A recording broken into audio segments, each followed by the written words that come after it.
Hello everyone, आप सभी का स्वागत है हमारे यूट्यूब चैनल में। तो आ गई हूँ मैं लेकर के हमारी इस अमेजिंग सी सीरीज का नेक्स्ट एपिसोड। हमने पिछले एपिसोड में देखा था वो स्पिरिट्स माइंड की कंपटीशन हो जाती है स्टार्ट, जहाँ पे सारे सेक्ट्स के डिसिपल्स आने लगते हैं। लेकिन यहाँ दो सेक्ट्स के डिसिपल के बीच हो जाती है थोड़ी सी झड़प, और वो लोग यहाँ रियल कंपटीशन के शुरू होने से पहले ही एक दूसरे को चैलेंज कर देते हैं उस एरिना में। यहाँ पे एक और होता है वो मोटा, जिसे सब फैटी कह रहे होते हैं, जो कि हमारे लूजवान सेक्ट का होता है। दूसरी तरफ हम देखते हैं उस स्पिरिट सेक्ट के दुआन को, जो कि काफी ज्यादा मशहूर था और घमंडी भी था। और सारे डिसिपल्स यहाँ आपस में खुसर फुसर करने लगते हैं कि ये स्पिरिट सेक्ट का दुआन जो है वो अपने सेक्ट का काफी ज्यादा टैलेंटेड बंदा है, जिसके पास एक एक्सट्रीमली रेयर बीस्ट स्पिरिट है। हमें उस एरिना में उन दोनों के बीच की फाइट दिखाई जाती है। यहाँ पे दुआन उस फैटी पे भारी पड़ रहा होता है और उससे कहता है कि तुम्हारी बस इतनी ही औकात है, तुम इतना ही मार्शल आर्ट जानते हो। ये सुनते हुए वो फैटी अपनी फीस्ट पावर से उस पे अटैक करता है। इसे देख के सारे बंदे कहने लगते हैं कि अब तो ये फैटी ही जीतेगा। लेकिन फेंगमी यहाँ कहता है कि फैटी ने अब तक अपनी सारी स्ट्रेंथ यूज कर ली है, तो मुझे नहीं लगता कि यहाँ वो जीतेगा। रही बात दुआन की, तो वो अभी तक अपनी पावर्स को सेव किए हुआ है। और उसके कहते ही हम देखते हैं कि दुआन वाकई में जो अपनी पावर सेव कर रहा था, वो अचानक से अपनी उसी बीस्ट स्पिरिट से उस फैटी पे अटैक करता है, जिसके एक ही अटैक में वो फैटी दूर जा गिरता है। लेकिन फेंगमी उसे गिरने से बचा लेता है। ये देख के दुआन उनसे कहने लगता है कि लूजवान सेक्ट की क्या इतनी ही पावर है, और अगर इस पावर के साथ तुम इस कंपटीशन में आए हो तो क्या कर रहे हो, वापस से अपने घर जाओ। तभी वहाँ पे हियो आके फेंगमी से कहता है कि मेरे ग्रैंडफादर ने कहा है कि हमें अपने लूजवान सेक्ट की मर्यादा को बचाए रखने के लिए तुम्हें जाके वहाँ से उससे फाइट करनी होगी, ताकि हमारे सेक्ट की बेइज्जती ना हो।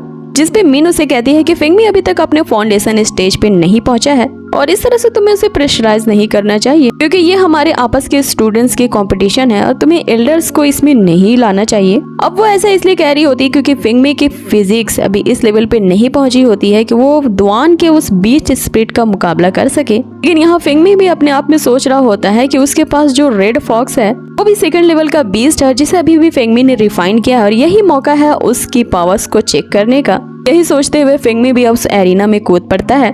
अब यहाँ दुआन वहाँ पे एक शर्त रखता है कि अगर फेंगमी जीत जाता है तो तुम्हारे पूरे सेक्ट को इस कंपटीशन से अपना नाम वापस लेना पड़ेगा। जिस पे हेयो इस बात से मना कर देता है और उसे कहता है कि ये अब हमारे लूजवान सेक्ट का हिस्सा नहीं है, तो अगर ये हार जाता है तो सिर्फ यही बाहर जाएगा, हमारे सेक्ट के कोई भी लोग यहाँ से बाहर नहीं जाएंगे। अब उनकी इस कंडीशन पे फेंगमी भी एग्री कर जाता है, लेकिन उससे कहता है कि अगर तुम हार गए तो तुम्हें अपने सेक्ट के सारे सीक्रेट टेक्निक्स को मुझे देने होंगे।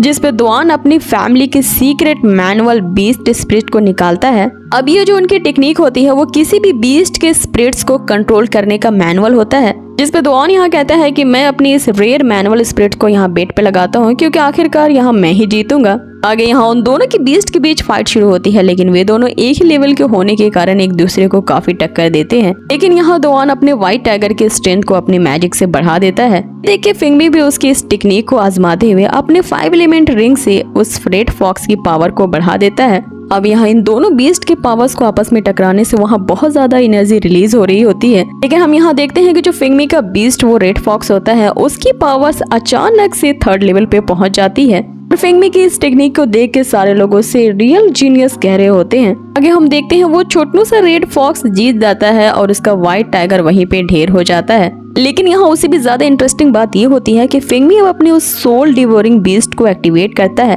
जो उसके व्हाइट टाइगर की स्पिरिचुअल पावर्स को एब्जॉर्ब कर लेता है। अब ये देखो तो दुआन यहाँ पे शॉक रह जाता है कि ये उसने क्या कर दिया, और ये आखिर इसके पास कैसी चीज है। जिस पे फेंगमी कहता है कि तुम्हें इस पे ध्यान नहीं देना चाहिए, बल्कि अब तुम अपने फैमिली का उस सीक्रेट टेक्निक के बारे में बताओ, और बताओ क्या वो मुझे पूरी की पूरी मैनुअल मुझे दे दो। लेकिन दुआन वहाँ से बच के जाने लगता है, लेकिन फेंगमी के दोस्त उसे घेर लेते हैं और लास्टली उसे वो मैनुअल देना पड़ता है।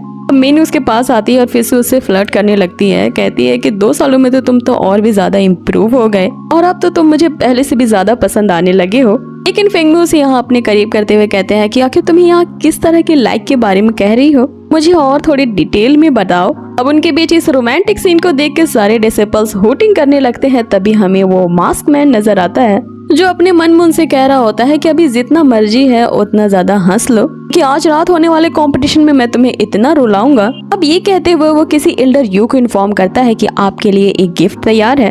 अब हमें आगे बताया नहीं जाता है कि वो आखिर क्या प्लानिंग कर रहा है। दूसरी तरफ जो फेंगमी होता है वो उसे देख के अभी भी सोच रहा होता है कि मैंने पता नहीं इसे कहाँ देखा है। और ये तो मुझे कुछ जाना पहचाना ही लग रहा है। तभी फैटी भी उसके पास आता है जो उसे बचाने के लिए उसे थैंक यू कहता है। साथ ही वो अपने उस पुरानी गलती के लिए भी थैंक यू कहता है जिसमें उसने फिंगमी को मीन के पास भेज दिया था जब वो नहा रही होती है उस फाउंटेन में। अब ये सुन के तो मीन उसके पीछे पड़ जाती है कि मोटे अभी तो रुक, मैं तुझे नहीं छोड़ूंगी। आगे हम देखते हैं कि वहाँ बहुत सारे सेक्ट के डिसिपल्स होते हैं जो आपस में बातें कर रहे होते हैं कि इस फिंगमी से तो अब बच के रहना होगा। जैसे यहाँ मेन फिंगमी को कहती है कि लगता है सारे सेक्ट के डिसिपल्स अब तुम्हें ही टारगेट कर रहे हैं, तो तुम्हें कल के होने वाले कंपटीशन में काफी केयरफुल रहना होगा। अब यहाँ सीन कट होता है और हमें उसी मार्क्समैन को दिखाया जाता है जो अपनी इविल पावर से 2 डिसिपल्स को ज़ॉम्बी में बदल देता है। आगे वो मार्क्समैन किसी को इन्फॉर्मेशन दे रहा होता है कि कल के होने वाले कंपटीशन में लुज़ुआन सेट डेफिनेटली हारेगा और उनके हार से मैं अपने पेरेंट्स का बदला भी ले पाऊंगा। साथ ही वो उन्हें बताता है कि उसने डेविल माउंटेन सेक्ट के प्लान को एग्जीक्यूट कर दिया है, जिस पे दूसरी तरफ का बंदा अपनी इविल हंसी के साथ कहता है कि हमारे मैजिक माउंटेन प्लान, जिस पे वो दूसरी तरफ का बंदा अपनी इविल हंसी के साथ कह रहा होता है कि अब हमारे मैजिक माउंटेन क्लैन को जीतने से कोई नहीं रोक सकता। कि हम देखते हैं कि उस मार्क्समैन ने जिस 2 डिसिपल्स को ज़ॉम्बी बनाया था वो और कोई नहीं बल्कि लुज़ुआन सेक्ट के ही होते हैं जो उस हॉस्टल में रह रहे उन सारी लड़कियों के साथ बदतमीजी करने लगते हैं। अब एल्डर मास्टर वहाँ पे आते हैं और उन दोनों ज़ॉम्बीज को रोकते हैं। अब ये जो खबर होती है कि लुज़ुआन सेट के डिसिपल्स ने इस तरह की गंदी हरकत की है पूरे एरिया में फैल जाती है, जिससे वहाँ के जो सारे डिसिपल्स होते हैं वो वहाँ से गुजर रहे फिंगमी और योयो को बहुत अजीब नजरों से देख रहे होते हैं, ये कहते हुए कि पता नहीं किस ठरके सेक्ट से ये लोग आ गए हैं यहाँ पे और तुम जैसे लोगों को इस कंपटीशन में हिस्सा नहीं लेना चाहिए, सो यहाँ से चले जाओ। अब यहाँ योयो को तो कुछ पता नहीं होता और वो उनसे चिक चिक के कह रहे थे आखिर ये तुम किस बारे में बात कर रही हो और क्या तुम अपने मेहमानों को इसी तरह ट्रीट करती हो। कि तभी वहाँ पे दौड़ते हुए कुछ और डिसिपल्स आते हैं जो फिंगमी को बताते हैं कि हमारे लुज़ुआन सेट के 2 डिसिपल्स ने उन लड़कियों को हैरेस करने की कोशिश की है, जिसके कारण एल्डर मास्टर ने उन्हें डिस्क्वालीफाई कर दिया है।